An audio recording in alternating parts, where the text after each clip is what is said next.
عزیزان گرامی دعائے مغفرت کریں ہمارے بھائی آفتاب صاحب کی والدہ قضاء الہی سے انتقال کر گئی،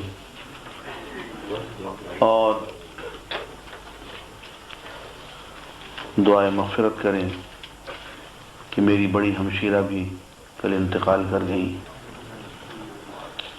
ان کے لیے بھی دعائے مغفرت کریں۔ اب وہ کچھ سمجھ میں نہیں آتا کہ اس موقع پہ کیا کیا جائے۔ اللہم اغفر لہم وارحمہم وعافہم واعف عنہم، اللہم اغفر لہم وارحمہم وعافہم واعف عنہم، اللہم اغفر لہم وارحمہم وعافہم واعف عنہم، اللہم قربہم نجیہ، اللہم اکرم نزلہم ووسع مدخلہم، اللہم نور قبرہم، اللہم اجعل قبرہم روضۃ من ریاض الجنہ، صلی اللہ علیہ وسلم۔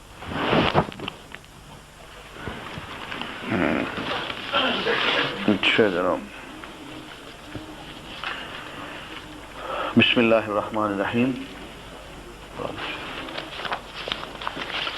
میرے جاننے والوں میں کچھ ایسے لوگ ہیں جو خود بھی تراویح نہیں پڑھتے اور دوسروں کو بھی منع کرتے ہیں۔ ان کے دلائل یہ ہیں کہ ایک تو یہ نبی کریم صلی اللہ علیہ وسلم نے تراویح کی جماعت نہیں کروائی، بلکہ بعد میں حضرت عمر رضی اللہ تعالیٰ عنہ نے اسے باقاعدہ جماعت کی شکل دی۔ دوسرے وہ حضرت حسین رضی اللہ تعالیٰ عنہ کی روایت کا حوالہ دیتے ہیں جس میں انہوں نے تراویح کی جماعت ادا کرنے والوں کے لیے ہلاکت اور ویل کا لفظ اختیار فرمایا۔ برائے مہربانی تفصیلاً جواب دیجیے تاکہ ایسے لوگوں کو مطمئن کیا جا سکے۔ پہلے تو یہ کہ یہ دوسری روایت ہے، اس کی کوئی حقیقت نہیں ہے۔ امام حسین کے نام یہ جو انہوں نے کوئی حقیقت نہیں ہے۔ سیدنا عمر فاروق رضی اللہ تعالیٰ عنہ نے تراویح کو جو باقاعدہ شکل دی اس کو تمام صحابہ نے قبول کیا، کسی نے اختلاف نہیں کیا، تو تراویح کا یہ عمل اجماع امت کی شکل اختیار کر گیا، اور وہ عمل یا وہ عقیدہ جس میں پوری امت متفق ہو جائے، اجماع ہو جائے، اس میں مزید پھر اختلاف کی گنجائش نہیں ہوتی، اور جہاں اجماع صحابہ ہو جائے تو وہ تو دین کا حصہ بن جاتا ہے، اس لیے اس پہ کسی قسم کے اختلاف کی گنجائش نہیں۔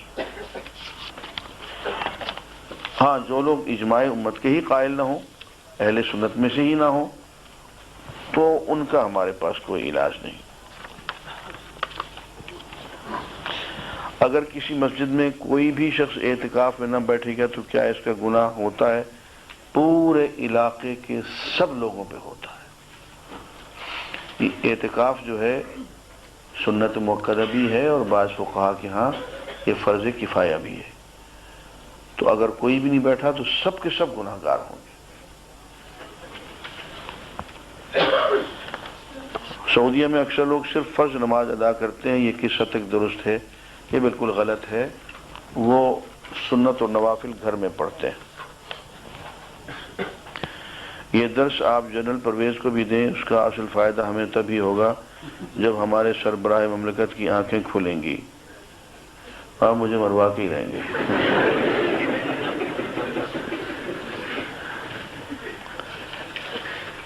میری طرف سے میرا یہ درس جو ہے، اس کا ٹیپ ویڈیو ان کے پاس بھجوا دیا جائے، مجھے بے حد خوشی ہوگی۔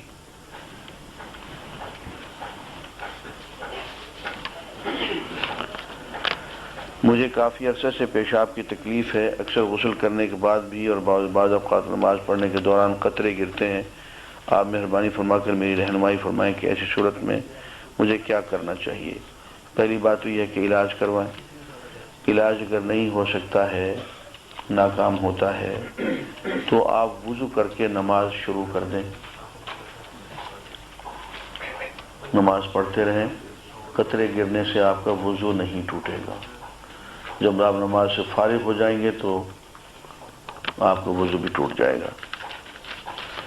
ہمارے دفتر کے قریب ہی موٹر ورک شاپس ہیں جہاں دن بھر مختلف لوگ گندے کپڑوں میں کام کرتے ہیں۔ یہ لوگ ظہر کی نماز کے وقت انہی کپڑوں میں مسجد میں چلے آتے ہیں، حالانکہ ان کے کپڑوں سے بدبو آ رہی ہوتی ہے۔ سوال یہ ہے کیا ان حالات میں ان کی نماز جائز ہوگی؟ جائز تو ہوگی لیکن بہت سخت مکروہ، اس لیے کہ حضور نے ہر بدبودار چیز سے منع فرمایا ہے۔ پیاز کھا کے، لہسن کھا کے، مولی کھا کے آپ مسجد میں نہیں آ سکتے۔ اسی طرح سے بدبودار گندے کپڑے پہن کے بھی آپ مسجد میں نہیں آ سکتے۔ جس کمرے میں ٹی وی چل رہا ہو وہاں نماز پڑھی جا سکتی ہے۔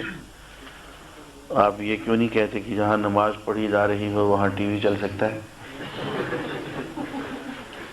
یعنی سوال تو یوں بھی کیا جا سکتا تھا نا، مطلب ہے کہ نماز پڑھیں یا نہ پڑھیں، آپ پڑھ لیں۔ ہمارے مدرسہ کے قاری صاحب مخصوص ایام میں بھی چھٹی نہیں دیتے، کہتے ہیں کہ قرآن کو غلاف اور کپڑے سے پکڑ کر تلاوت کر سکتی ہو، اسے اٹھا کر رکھ سکتی ہو۔ کیا قرآن و سنت سے اس طرح ثابت ہے کہ ہم طالبات کو کیا کرنا چاہیے؟ جی ہاں، جو طالبات ہیں، حافظات ہیں، ان کے لیے کنسیشن ہے، یہ جو انہوں نے کہا ہے کہ اس کو ہاتھ نہ لگائیں اور وہ کپڑے سے پکڑ لیں، اس کی گنجائش بعض فقہا کے ہاں ہے۔ کیا روزہ رکھنے کے لیے نماز تراویح کا پڑھنا لازمی ہے یا اس کے بغیر بھی روزہ رکھا جا سکتا ہے؟